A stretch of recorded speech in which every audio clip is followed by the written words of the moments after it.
Hello, my name is Christopher, also known as Plant Kween, and I am the plant parent to over 160 plants. Obviously, the best plant for you is the one that fits your space, that fits the amount of time you can dedicate to that particular plant.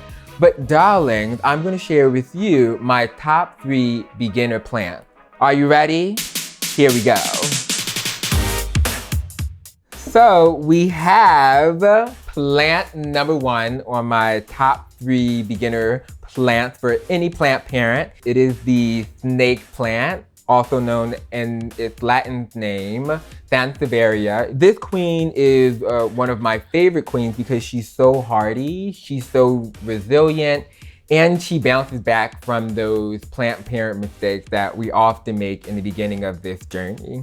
You do not have to water this queen often. She is a queen that is desert resistant, so she's used to existing in natural habitats that are arid and dry. So she's really good at retaining water through her leaves and through her roots. And so you do want to make sure that you do not overwater this queen. In terms of sunlight, you want to make sure that you give this queen bright and direct light, even though she will survive in low light and high light situation. I always find it best to go somewhere in the middle. Too much highlight, too much bright light, too much bright direct light can burn her leaf. And then too much low light will not allow her enough light to really grow and thrive. And then we have queen number 2, one of my faves. All my green girls are my faves. This is the ZZ plant. I cannot pronounce her Latin name, so I'm not even gonna try there. Okay, it's beautiful, look it up. But this is another queen that is extremely resilient, hardy, and easy to care for.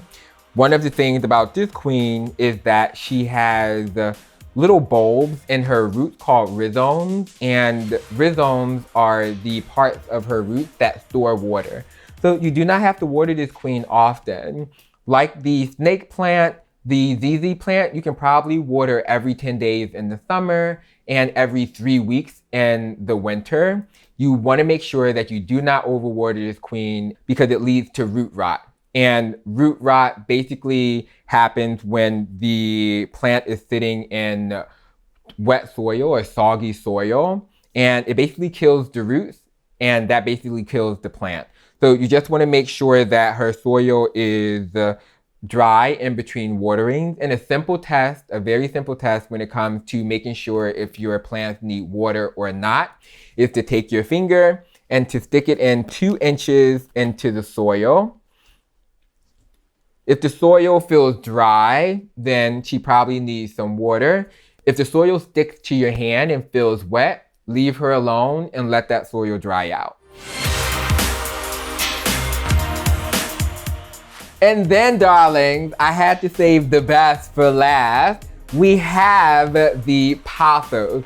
Now, this is a golden Pathos. One of the wonderful things about this queen, just like her snake plant and ZZ plant sisters, is that she is extremely resilient, easy to care for, and she grows so quickly. With the ZZ plant and with the snake plant, they grow pretty slowly. So if you are a person that loves the immediate satisfaction of new growth, then this is your queen.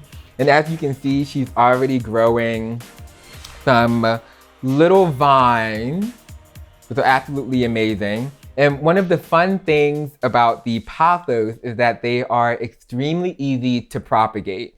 What is propagation? Propagation is basically when you take the mother plant, you take one of its vines and you make a cutting, and you root that cutting, whether it's in soil or water, and the node of the plant will grow into a root system.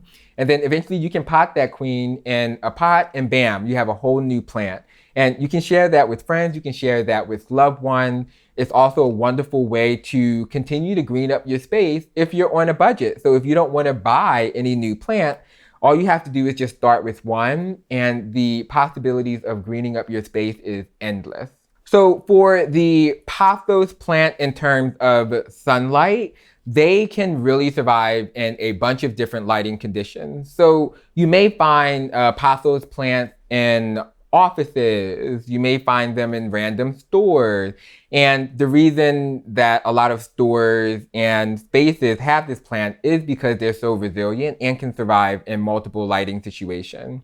And so I would encourage folks, if you want this queen to thrive in the best way possible, to really put her in bright indirect light. You don't want her to be getting direct sun rays. You want her to be getting bright ambient light, and that is the best theme for this queen.